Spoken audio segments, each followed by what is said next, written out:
Hello, welcome to Hanging Out with Howie. We have our usual cast of characters here this evening. To my right, we have Buddy from Chicago. Welcome, Buddy. We have the one and only Brian S. Red, also known as a road dog. Next to him, Mr. Jay Brannon, the one and only. And from Boston, Massachusetts, we've got my road dog, John Cawley. And from Wilkes-Barre, Pennsylvania, DJ Mikey Mike. So we've got a full house tonight. And I thought, Jay, you came up with a great idea, and I did some research on it last week after the show. You mentioned about Jack White does not allow cameras or anything like these. These are the digital recorders. They wand you, and they take your stuff, they put it in a bag, and they put it in a lockbox thing, and then you get it when you leave. Yep. And I love that idea. I'm gonna be honest with you. I didn't know why. So I looked at why doesn't he allow that? And his opinion was like, hey, this is not like, I get it, rock and roll. Hey, we do what we want, this and that. He said, but there's a certain reverence to a concert, just like you would be going to an opera or a church or a funeral or something. Yeah. You know, it's an event. You should be present. It's an event. And not worried about, do I do portrait? Do I do landscape? When am I going to post this? Can I get more views? We've become too driven by the social media aspect of life. Everything needs to be a moment we capture.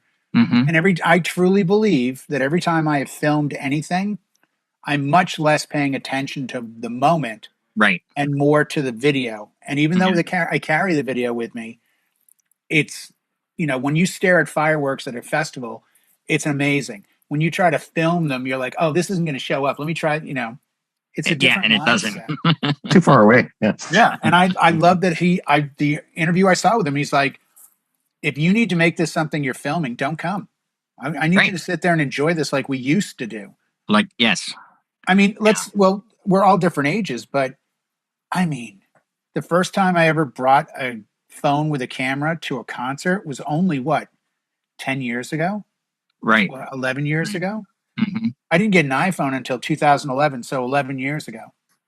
The other phones, I don't think I filmed much of anything with them. And you had to be present. You just stared at the show. You can't stare. I think there's a lot to be said. It's almost like being in the moment where, you know, like family dinners, no phones at the table. Yeah. I take it from the artist perspective too. If you look out in the first 6 rows, all you see is people with the, and you don't see faces anymore. All you see is black screens. You're like, why am I even doing this? Just stay home and watch it on YouTube if that's all you want is a video of the thing. Because when you're there, you know, it's more camaraderie. You're more involved with the people around you. You're even talking to strangers. Look at this, see that. You know, imagine. It looks amazing when artists. I saw at the most recent tribute. I think it was the Taylor Hawkins tribute. And Brian May was just doing an acoustic number that he does with Queen. And they bring up video of Freddie Mercury.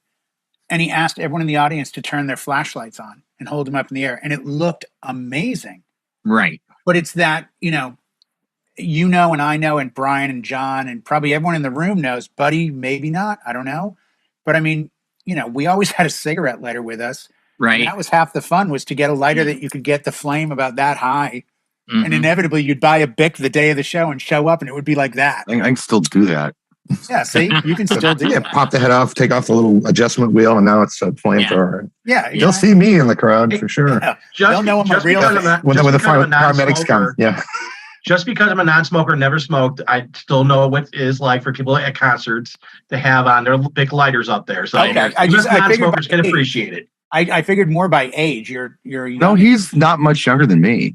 Oh, he's not. Oh, okay. I thought he was younger. No, I know that, you know, thinking back in the 80s with the lighter thing, even the girls who didn't smoke always had a lighter because they had to heat up their eyeliner. So they always had a lighter for that in their purse. True. So, you know, even the girl didn't smoke, she had one to do with the show. But you almost wish you could do 2 shows where one, you just are present. And then the other one, you do kind of want to capture those moments. You want to have that memory.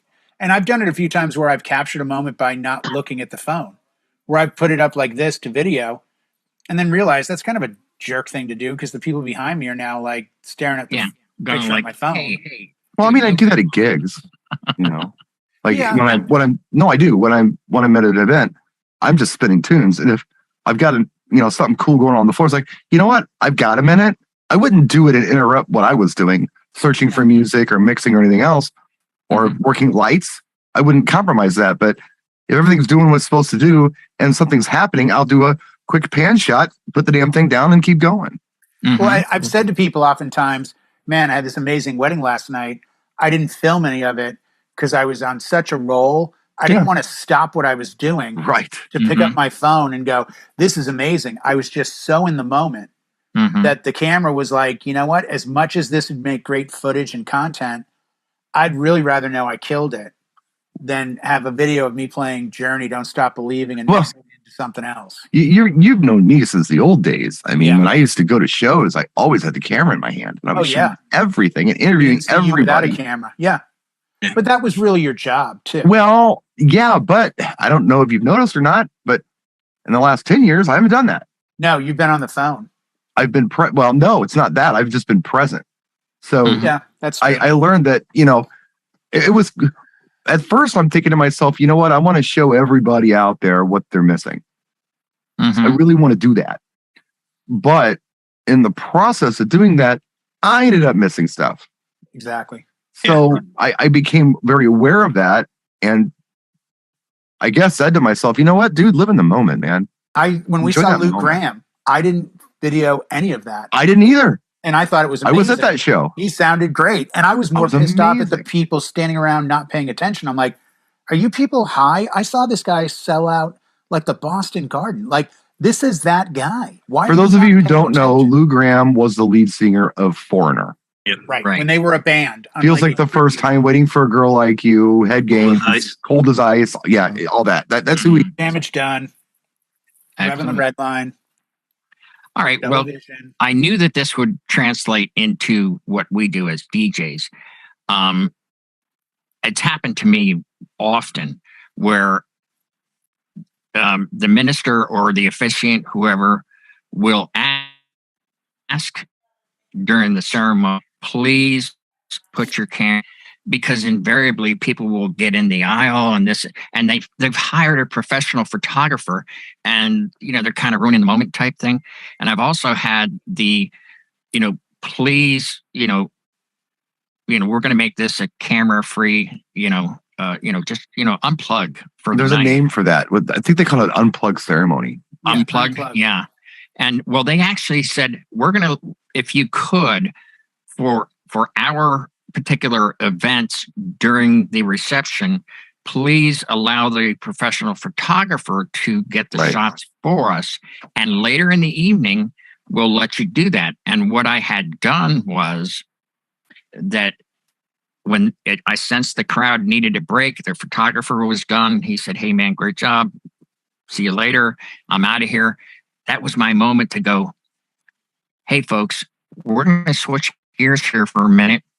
And I'd like to invite the, so-and-so and so-and-so out to the dance floor for their second pick for their first dance. And it's 1,000 years. I said, this is your moment now to break out your phones and get some pictures. And they just thought like they were given a gift. And they got their pictures. And then halfway through, I said, so-and-so and so-and-so would like you to join them on the dance floor. The cameras went away. I had a full dance floor, did the full slow song, and then boom, I think I moved into some sort of oldie banger like Uptown Funk or something. And I had everybody dancing all of a sudden again because they're already on the floor. So by show of hands, I'm just curious, how many people have played 1,000 years at your events? How many people know where that song came from? Twilight. I didn't know that until last night. Oh, really? Yeah. I had to stay upstairs. Twilight movie. I had to stay upstairs because the kids were coming over. No kidding. And I wanted to be there for the kids. And Blanca had it on. I wanted to be able to close my ears and close my eyes at the same time. It was absolutely awful. But neither here nor there. At the end credits, they played 1,000 years. Like, oh, so that's why all these girls want this. Yeah. Because as teenagers, they were watching this stuff Empire soap operas. Yeah. Yeah. I was going to say, when that came Now, out, do you know, Michelle was said to that me, song "This is a commissioned good song." for the movie, or was it an existing song I do believe it not was know. commissioned. I think it was an existing song already. Well, was. regardless, it's in the end credits. So it's associated with that. So if you ever think that the groom has decided he wants 1,000 years, you're wrong. No, Right. it wasn't. It's the bride who wants that song. Yeah, And I've never heard anything else from Christina Perry. Me either. me either. Yeah. That's why I always thought it was done for the movie. I've got the string quartet version. I've got the acapella. I've got the Piano instrumental. Guys, I've Piano probably Guys. played that for the bride walking down the aisle. Yes, I've had no that. lies, 100 times, Mm-hmm. If not like more. at least. Yeah, Mhm. at least. And the only reason I thought it was commissioned was because, okay, here we go. As it turns out, Perry, who penned 1,000 Years for Breaking Dawn Part 1, yes, she did. She wrote it for the movie. Okay. I thought it was before the movie. Yeah, and here's the only reason I thought there's only one video, and it's movie clips. So it's not like it's her on a hill.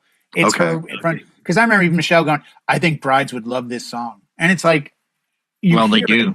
They love it, yeah, and they still do. A movie about everyone revolving around a girl, like the world revolves around a girl. Of course, she's gonna love it. Right on. To two of Howie's points that he brought up, two things I started doing a year ago. One is I no longer ask the group to stand when the bride and groom are introduced. Right. And that's because I had a photographer one time a couple years ago comment, "Man, I hate this part." I'm like, "What? This is like the bride and groom's grand entrance." Yeah, but I can never get a good photo because they're walking through the crowd and everyone is standing and high-fiving and doing all this.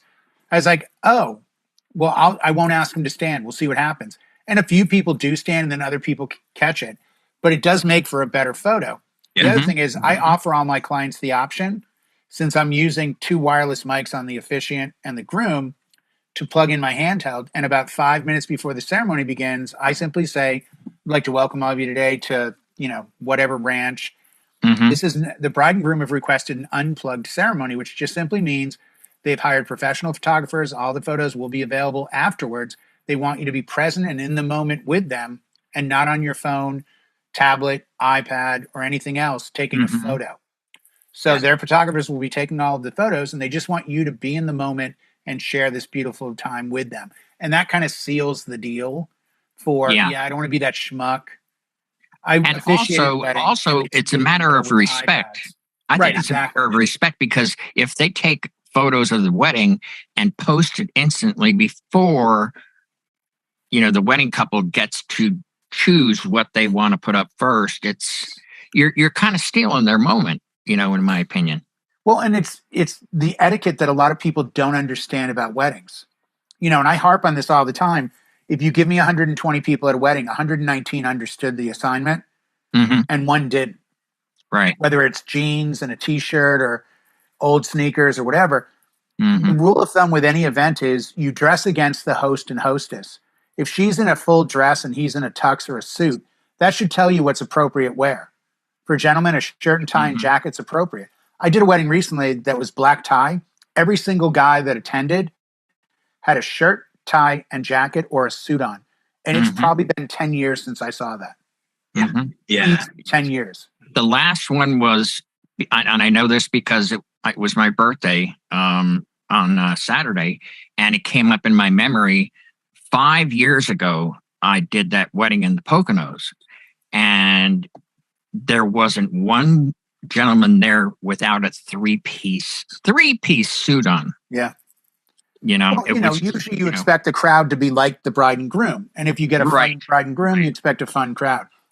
And you do have those where the bride and groom are super sweet, very nice, polite, and everything else. And then you show up and you're like, "Oh, somewhere there's a lot of empty trailers tonight because not what I'd expected." They're at Walmart. Yeah, and you're just shaking your head like, I thought I could judge everything. You can't. But, Brian has brought this up. You've brought it up. I have, John, Mikey. Everyone's brought this up. When you're charging Walmart rates. Yeah, but do you think you're charging Ritz-Carlton rates? Maybe they failed English class in school when they say, "What's the dress code?" Oh, business casual. They hear the word casual. Oh, okay, shorts, Crocs, and a t-shirt. I'm good. Well, do you guys get this out there? We have cowboys that come to weddings, and I mean, they come like they're, they've got the Wranglers, the cowboy hat, right away, right? The bolo tie, and the Tex-Mex dudes do it. Yeah, they do. Wow. Like a quinceañeras. Yeah. But to them, that's dressed up. Yeah. So but see, that's the thing. That's a wave because this is who they are. So they're not diminishing the role of the guest. They're bringing their better hat and their better jeans. And those you kind of look at and go, okay, this is who they are. I feel kind of, the girl in the dress and hair and nails, and the boyfriend's got the untucked shirt with jeans and Vans, and you're like, dude, if a surfing contest breaks out here, you're good to go. But you're making me feel really bad, guys. You're making me feel really bad here. Why? Because you wear a collared shirt and pants? Yeah, I have to, though. People don't remember. I can't button a shirt. I can't tuck in a shirt. Right. Yeah, but that's different for you. And I can't walk in dress shoes because I will fall. Because I need good grip to balance. Yeah. And there's very few shoes I can wear. So, yeah, typically I got to wear clothing I can manage. I also have to wear clothing that I can do things in. Yeah, but you don't look like you're ready to shop at Walmart either. You don't look like you walked off the street as an uninvited guest. There's something that I don't like that I see when I look out there is the press suit DJ who sometimes ends up looking better than the groom. And I'm thinking, no, it's kind of stealing the spotlight. I would think I like to dress personally. I've rationalized it like this. Anyway, it's my rationalization. I'm sticking with it. Okay. I'm dressed like the waitstaff. I'm providing a service. I'm not getting married today. Okay. I'm not standing up with them. I'm not an invited guest, friend, or family. I'm providing a service just like that guy clearing tables over there is doing. So I feel like if the black on black thing started, I think, Brian, back in the late 2000s, or late 90s, we all were doing black on black with a black tie, that monochromatic look. And all of a sudden the wait staff had that, the host had it, the photographers had it. We all looked like magicians before that. Yeah, we did, because we had the tux vest and the tux tie. And that was that look of that day. Hey, Rocky, watch me pull a rabbit out of my hat. Exactly. Well, one of the other things to look at is if you look at photographers, videographers, a lot of times I see a lot of photographers dressed like female, a lot of times wearing black leggings and a kind of a t-shirt, and then you see the videographer. I've seen videographers dressed kind of like I do, dress shirt, dress pants, and dress, kind of like when the guests would dress. And then I've seen videographers dressed and photographers dressed like, again, someone who is coming just from the store. And I always when I talk to Tracy about stuff, she always color coordinates her top, her shirt, blouse with, the bride colors. And she always wears, dress pants. And we always try to look very professional because we're in front of people, we're talking to people, and, both her and I share MC work. And it's one of the things that we wanted to kind of blend the background for the most part, but we also want to look appropriate. We don't overdress or underdress. We want to dress like kind of in the middle. And I can't tell you how many times I see, facility, managers look at the photographer and go, what are they wearing? Or a videographer, what are they wearing? Or other DJs in other rooms going, you see other DJ in another room? And that's the thing is I think that, some people think it's because we're in the background characters, which we should be, that we can dress like background characters on a movie set, people you don't see, versus we should still look professional. And like you said before, not overdressed to take the spotlight away from the bridegroom, but also dress appropriately for that function. How can I word it? I don't want to stand out for the wrong reasons. So, if I showed up, in my Motley Crue t-shirt, maybe that would be inappropriate. But if I'm dressed like somebody who's doing a puppet show, who doesn't want anybody to see him wearing all black, maybe that's okay. I don't know. That's just how I look at it. I don't. Yeah, but here's the bigger question, Brian. The question isn't what you do now. The question is, what did you do before? I usually did a button-down shirt and oftentimes a tie. Sometimes I do a sweater, but it depends. I mean, I used to have a hard time. There's a level of decorum, even forgetting the situation you're in now, where you have different needs that you need to address.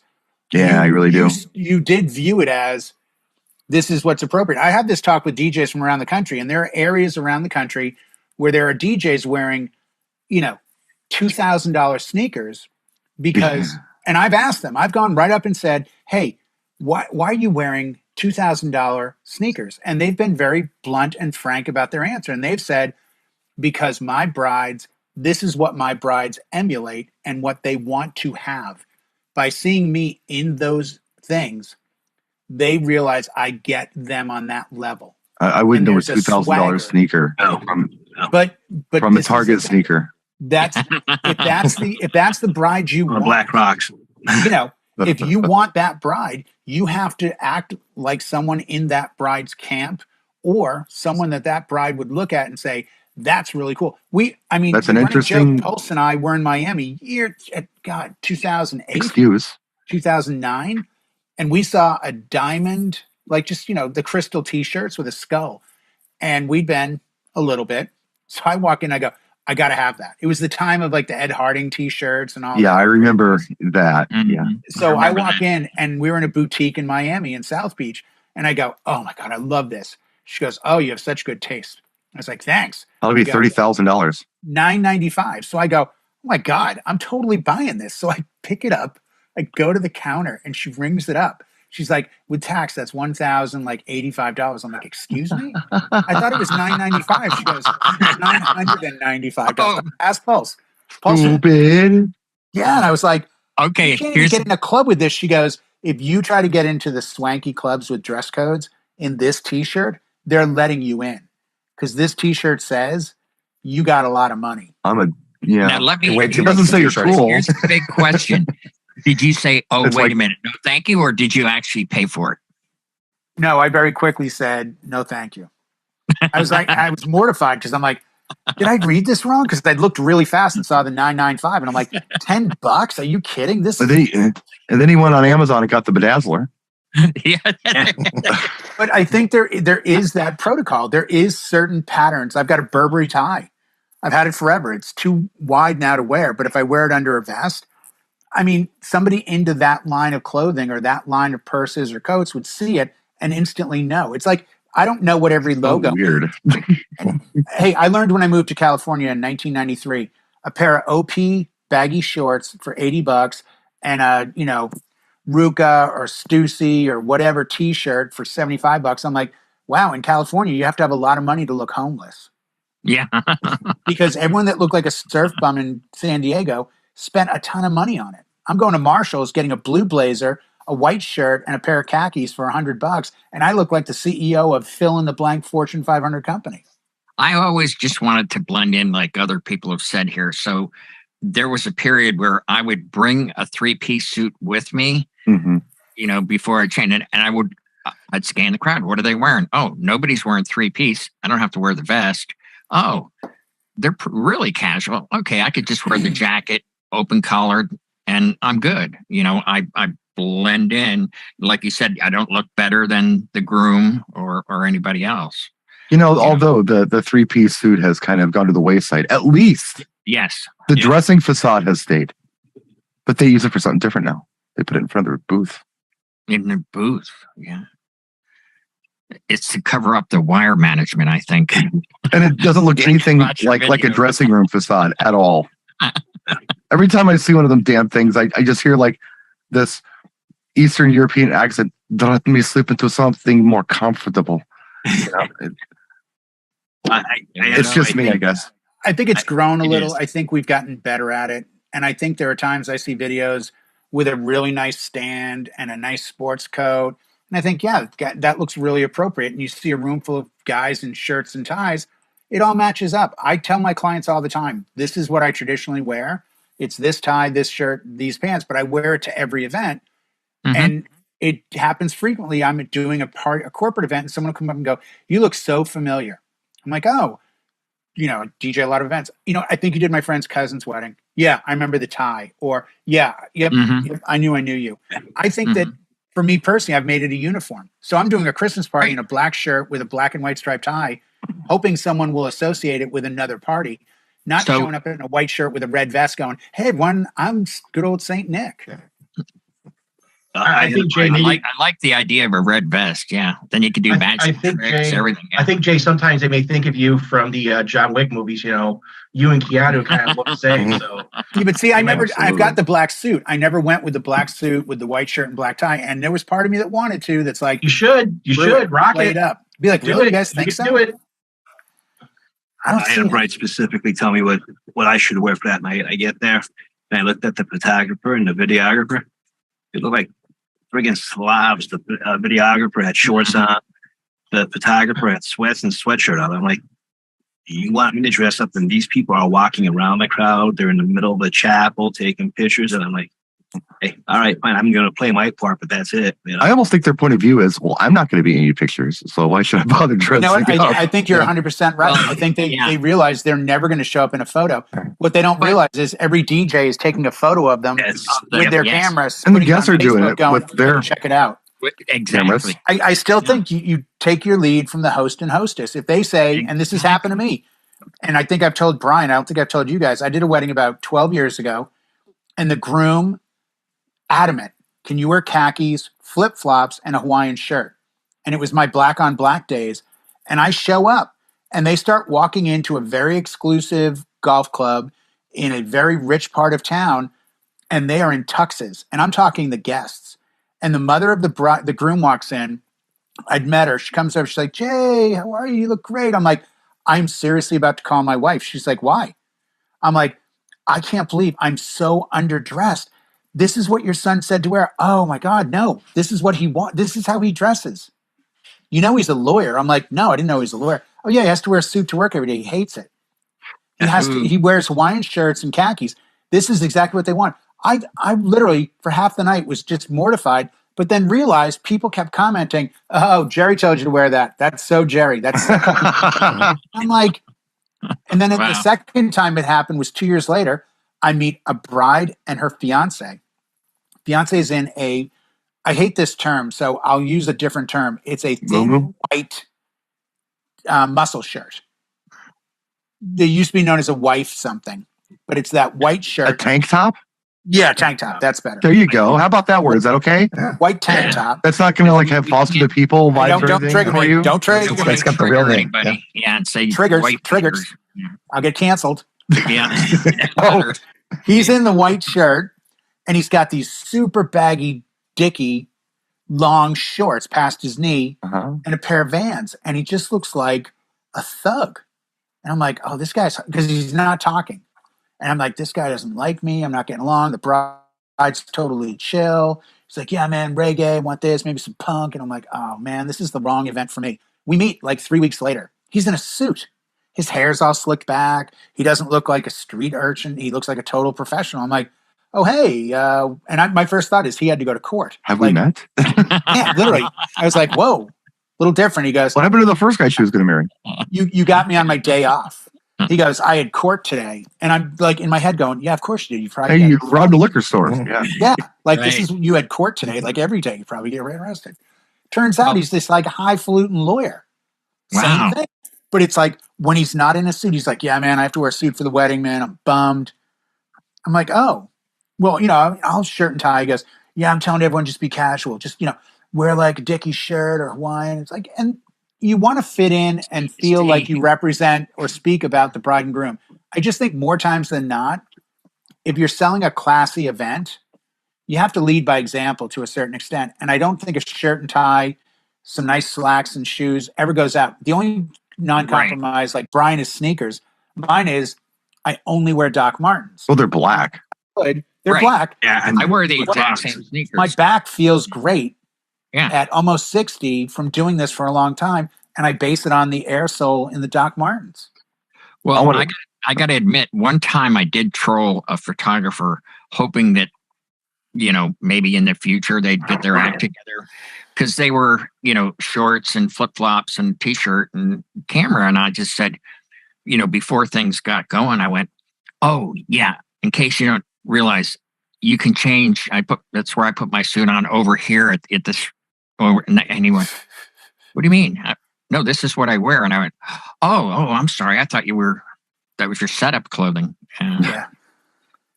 I can remember there was a guy who, cool guy.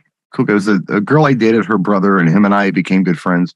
And he was one of those like cool guys, like in Chicago in the 90s. He was like the cool guy. He's still kind of the cool guy. He knows everybody, whatever. Head hard on a shirt, medium, he needs a large. I remember one time he told me, because he always like had all the chicks and he dressed great and all this. And I said, man, how you do? He says, here's the secret. He says, if you got crazy hair, you got to dress conservatively. But if you've got really neat, clean hair, you can dress freaky and it all balances out. So I've always kind of tried to do that. And the reason I'm bringing this up is because, Jay, you might know who I'm talking about. I don't know his name, but he used to, I haven't seen him in a while, but he used to come to shows all the time. It was, I don't know who he was.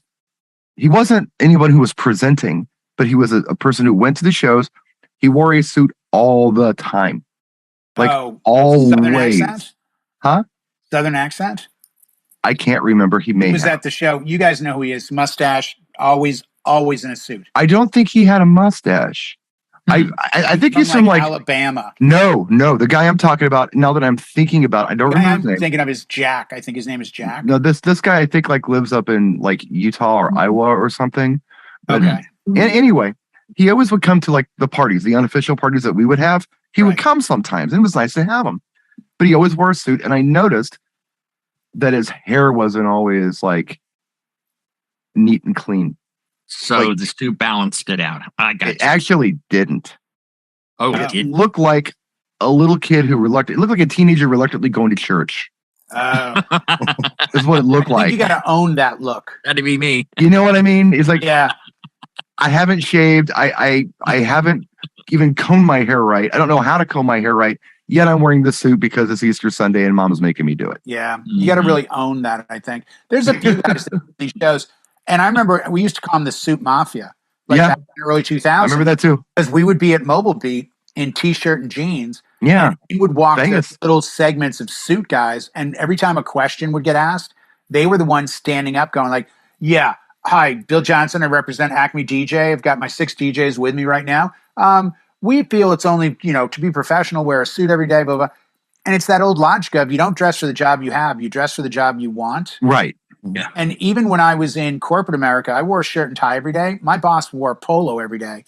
I can't tell you how many times we were in a meeting and they would look at me and I'd have to say like, yeah, John's the general manager. I'm the director of entertainment. Oh, well, we just, you got a shirt and tie on. It's sort of like Starbucks. Everyone thought I was the manager because I was older. Mm-hmm. I had a young, kind of frumpy lady that was my manager. And they would talk, when I was go on shows, they'd be like, hey, where'd the manager go? What do you mean? The guy, the funny guy that's always talking with the hair. And he's always shut the hell up. Where'd he go? Wait, no, I'm the manager. It's so quiet in here. He was the manager. Where is he? Yeah, I thought he was the manager because he's so outgoing and friendly.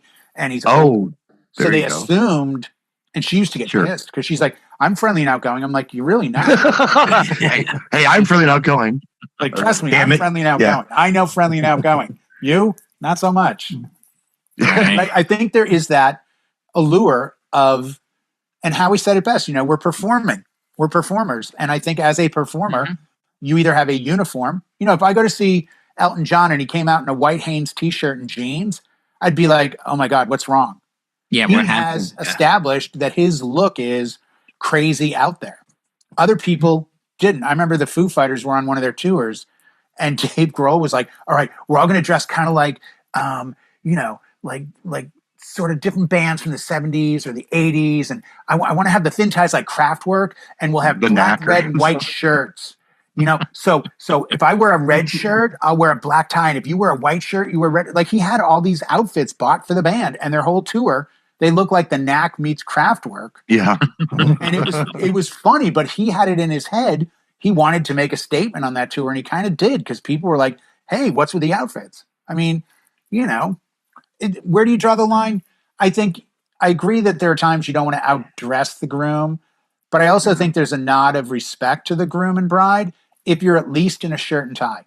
I'm shocked when I ask guys, what do you wear? Still feel bad. Ties have really fallen by the wayside. I thought I was good for him and now I'm being made to feel bad again. No. You're in an individual situation, Brian. I think you've got to be cognizant of the fact that your appearance doesn't speak about who you are in the same respect that a lot of DJs who may not be doing much of anything I could put you in $1,000 suit. If you're just going to stand there all night, you look like a guy standing around in a suit. You make the outfit. You're past your clothes, Brian. Your personality outshines. Well, I'm glad you feel that way, but that's true. Connor wears a t-shirt and jeans and can go anywhere because Connor's so comfortable in himself. Right. That his clothes never speak to who he is. Once his mouth is open and he's chit-chatting with you, you don't really give a shit what he's wearing. I did a video about. Same is true with you. I did a video about cable management the other day because I posted a picture. Oh, that was pretty good. Of some lights I was, and a couple people just like hyper focused on the cable management, and you could tell they were triggered by it. Oh yeah.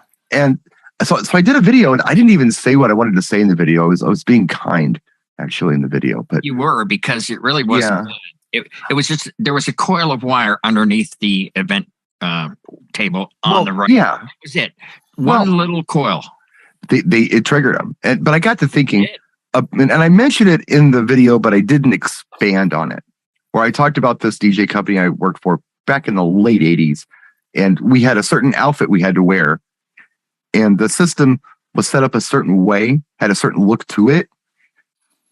But there was never a focus on music programming, I guess, good sound quality or thoughtful lighting design. So what I didn't say in the video, which I'll say now, is just like what Jay just said. If you don't know what you're doing, at least you're wearing a suit. Yeah. If you don't know what you're doing, at least you can't see cables. It's too bad. We've kind of gone down that road. Every time someone says something about cables or anything like that I feel like is very incidental, right? I wonder where their skill level lies. Like, if this is what they're hyper focused on, right? It just seems like this is like 101. This is what you do. Okay, you're not sure what rock and roll really is, but you're becoming a DJ because you like to stand in front of people and say things. Okay, well, here's what you do.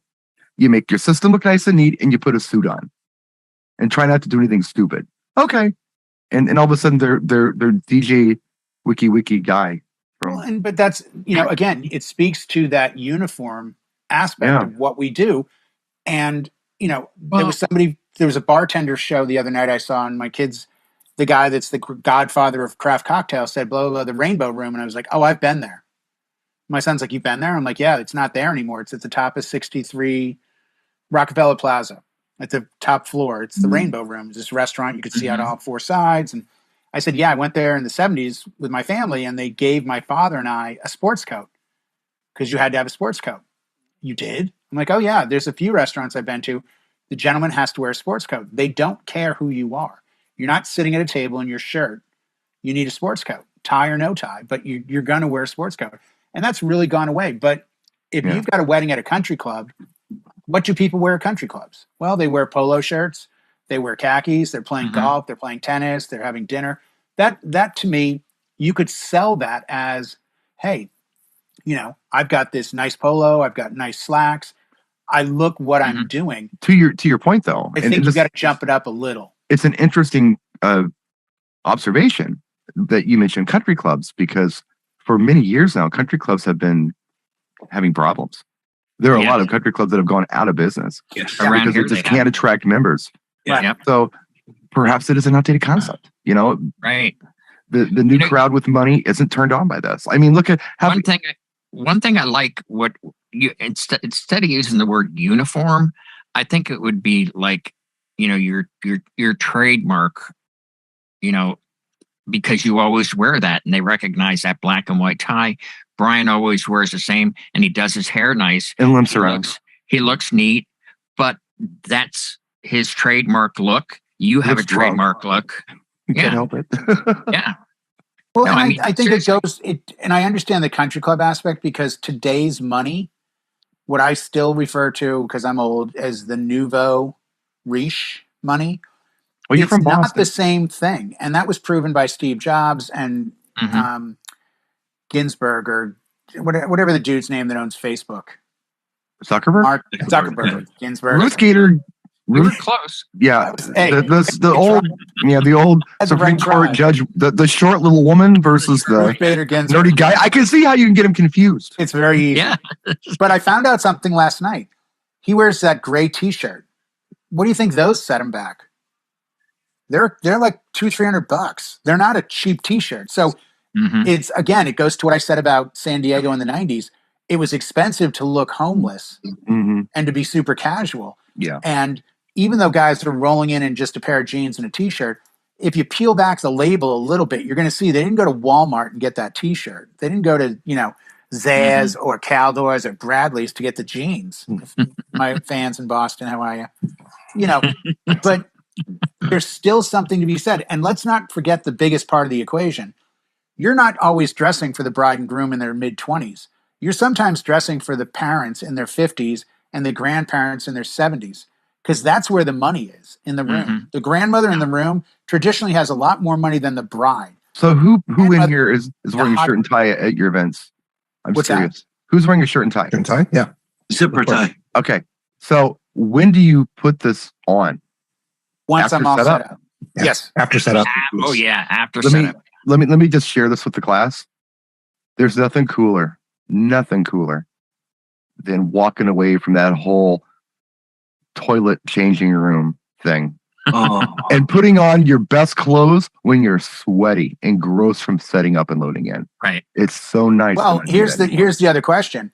I wear the shoes and slacks that I'm going to wear for the night with a t-shirt and a short sleeve button down shirt. Just change your shirt for setup, and then I just change my shirt. Yeah.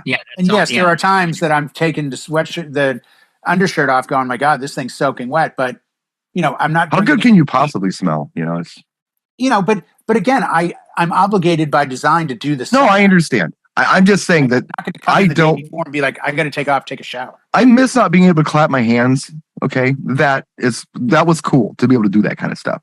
I miss playing the piano. I don't miss changing in the toilet. I don't miss that at all. I don't think anybody would miss that. But you know what? If you're nice your shirt, your phone 90% of the time, you open the back door and the front door. No, that's the reason. That's the reason the pants I put on, that's what I wear all day. Because putting your pants on, dragging, and they're the new pants, dragging on piss that's all over the floor. No. We're a good time call. No, I'm doing what James doing. I changed the shirt and then, put a tie on. I do not change. I wear my dress shirt. I set up and stuff like that. And the reason why is that because I talked to two different DJs who are over the years. Both of them had changing in the restroom, had a clothing item drop into the toilet. Oh, sure. The toilet water. Yeah, go for a swim. And what are you going to do? Put a wet shirt on? That's the water's clean. I know, hopefully. But no, really. 5 seconds in the parking lot, the front and back door open. You stand in the front.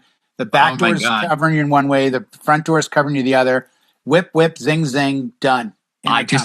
It reminds me of that just song. For that reason. I don't want to get. I don't want to be in the back. What's that smell around you? Yeah, it's like, why am I in the men's room doing this? What other job would someone do where they're required to dress formally, yet they're also required to do manual labor? I mean, what? Look at the guys. What job other than ours? Look at the guys you see in the summer that are driving a bicycle to work to get to work to put on a suit. I've got like 3 people in my neighborhood that do that. Yeah, that's a thing. Drive a bike to work, and then they have to put a suit on all day. Then they change back into their bike shorts, and they take the bike home. And I'm like, that's a lot of work going on. Now, I don't know. They may have a shower at their place. I don't know. But there was a DJ out here that just moved to Tennessee, retired from the CHP. Buddy of mine, I got him on a couple venues. And he used to bring a trailer with all his gear behind his pickup truck. He actually had a shower in the trailer. It was like a 5th wheel. Part of it was he had a steamer to steam his suit. He had a shower. He had a full-length mirror to look good. He had it all. He literally was like, if I have to, I can sleep in this. But I want to make sure that I'm always I'm like, how much, what are you setting up that I don't know about? I mean, you're coming in with a rig, couple of speakers things, boom, boom, some cables, you're done. Well, I'm like, I don't know. He had a hyper sweat situation. I don't know. It's a little different. I know that sometimes you want to transition. Sometimes just, and this is personal, I'll share with you. Sometimes getting out of bed, getting cleaned up, and getting dressed is enough for me to need to take a nap. Just in my condition that I am at, my physical appreciate thing. That. Right. Yeah. So there are times. I mean, I'm just sharing with the class at this point. If I've got a Saturday gig, I'm doing a bath Friday night. Right. Mm-hmm. And I'm putting on very clean clothes to sleep in because the next day I'm washing my face, brushing my teeth, flicking my hair back, putting some cologne on, putting on the clothes I'm going to load in and perform on, and I'm out the door. It's just what you got to do. So somebody who's showering between setup and performance, oh my God. I was shocked. I'm like, seriously? He goes, you know what? If it's too hot, if it's a long gig, if I'm doing a double that day, I don't have time to go from the first wedding to the second. I want to take a break. And, you know, I mean, he spent the money for the trailer. I can't fault him for that. It was important enough to him. But that's it. It was important enough to him. The guy that's got the $2,000 sneakers at the gig, for him, A, it's a write-up. I suppose you wear them at the gig. B, he feels he communicates to the clients that he wants. This is who I am. I'm the weirdo who plays the music they want to hear. Brian, let me I should just buy shoes. That'd be easier. Now, I think I'm going to forecast the answer as a no, but I'm going to still ask the question. If you moved out here where I am, and you still had the Suburban, so you live down the street. I buy a new Suburban because yours are rust free. Yeah. Well, yeah, that's true. Yeah. But you're out here with a Suburban, like I'm out here with the Jeep Cherokee or the Volvo, whatever, and you get a call that a very exclusive client is considering hiring you. Yeah. And they want you to do a site inspection up at the Beverly Hills Hotel. Would it at all dawn on you to consider either A, buying some clothing for the meeting, or B, renting a car? I'll answer for me.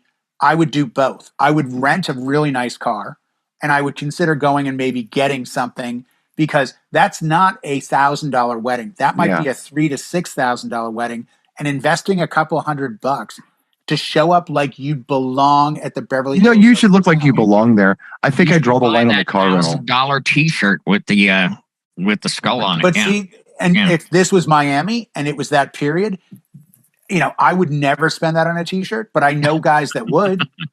Maybe I show up in my Mustang. Who looks like they're better at what they do or more successful? The guy in a ripped T-shirt and jeans and a Lamborghini, or the guy in a suit getting out of an old Jeep Cherokee? There's two audiences. One will argue, hire the guy in the Lambo. How successful is he? He can afford a Lambo. And the other side going, the guy in the suit and the Cherokee knows how to save his money. I mean, and that's the beauty of this show, this channel, and this realm. Right. All of us have an opinion that's not only correct for us, but might shed light on somebody else's approach and give them reason to consider, hey, you know what? The suit coat gets in the way. I don't want to wear a suit coat at a wedding. As much as it would benefit me to be in a black suit and a white shirt and play the John Wick card, it's not going to benefit me. You totally should, though. You totally should. I'm trying to fix, and I got a suit coat, and I'm sweating like there's no tomorrow. I know you're totally down with, dressing the way you dress and doing the things that you do. And I'm not challenging you at all. No, nor am I challenging you. I don't want you to ever feel like I'm like telling you you're wrong. I don't. I don't think that at all. I just think, again, that's the beauty of this conversation is it's an eye-opener to walk away. Because I do this every year. You can ask DJs. I say to them, what do you wear to your wedding? Should I go with it? And I'll ask Michelle, hey, I'm thinking of adding a vest tie. I did the vest until all the Halloween costume memes came up with 50-year-old DJ. Vest was the first thing. You know what? I need to stop wearing the vest because they're Halloween memeing me on this. John works with a company, and the head of the company does 100 weddings a year at probably, 3+ a wedding. He wears a black tie, black shirt, black vest, black pants, black facade. He's like everything in black. That's his logic. And I can't argue with a DJ making over $250,000 a year doing weddings. No, I got no leg to stand. Gives you a lot of time in the closet too, because everything looks the same. It's all black. All black. I will bring this little thing up though, because this is a thing, and I've talked about it before. And you'd mentioned, the perceived, who you are, pulling up in the vehicle you're in, dressed the way you're dressed, those kind of things. Now, I will not argue that you should not show up looking like a homeless person. And you should not show up in a rusty old pickup truck, if you have the choice in the matter. However, I will say this.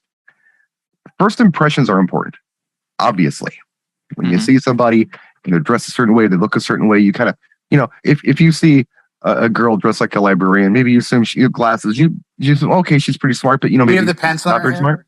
Does she have the pencil in her hair? Maybe pencil. Ooh. I don't know. But what I was getting at is, there is a first impression. This is a thing. This is a real thing. And we've all experienced it one way or another. There's also something to be said for under-promising and over-delivering. Yep. And that's what I have to do. I hate bringing up my disability twice in one show, but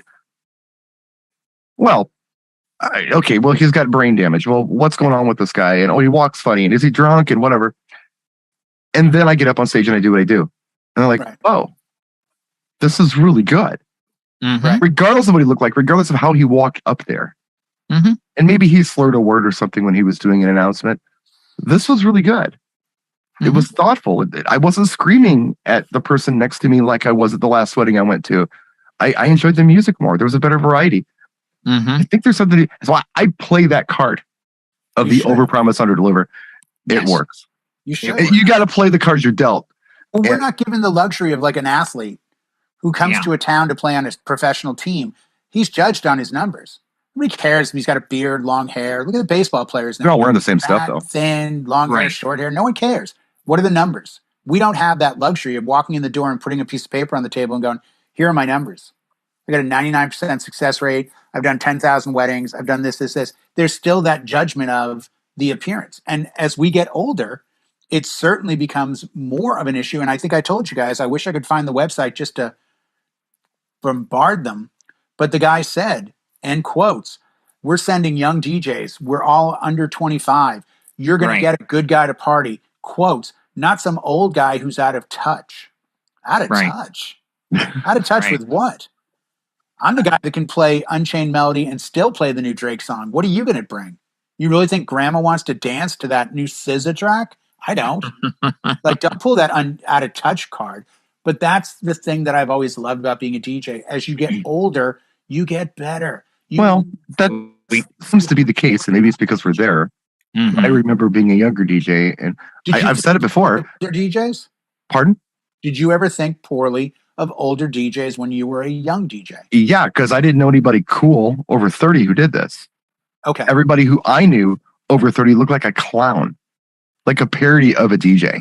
The way they were dressed and what they did, the type of performance they put on. I didn't know any cool older DJs. I wish I had, because I would have made very different decisions. I wouldn't have been thinking to myself, oh my God, what am I doing when I'm 30? I can't be a DJ because I can't be that guy. So I did have a pretty low. Yeah, I probably had, there's an expiration date before I saw Danny Tenaglia. I saw Danny Tenaglia when he was in his late 50s, and I saw him masterfully hold a crowd for 4 hours of a 12-hour performance. And I walked away, and every time I mentioned his name, DJs that are famous show nothing but love and respect. And one of the greatest DJs I've ever seen to this day is Fatboy Slim, who I'm guessing is in his early 60s. Oh, and now I see it differently. He could kill. When I was younger, challenge any new that's DJ what I saw. to take on Fatboy Slim. Anybody? No. I'm not suggesting I feel that way today. I know you don't. I'm just when I was 20, I felt that way. Yeah. For those in the audience wondering, is there anything to substantiate this? Yeah, it's called Norman Cook, Fatboy Slim. It's called Danny Tenaglia. It's called Carl Cox. Oh, there's you want to see somebody kill a crowd. These are the guys that are doing it. All the great DJs are older than me. For 24 straight hours a couple weeks ago. I mean, I think he's only 28, 29. They're younger than Howie, but they're older than me. Yeah. That should be a t-shirt. On that note, they're younger than Howie. We are at the hour. So thank you all so much for being here. I want that bumper sticker. I knew they'd get that one in there, that bumper sticker. Yeah. But there you go. About Howie. But as always, folks, leave your comments when this finally goes to YouTube. Any suggestions for topics you'd like us to cover, we'll be happy to do that. Thank you all for tuning in, and we will see you tomorrow night for the music show. Happy Hanukkah 2024. All righty, guys. Good night.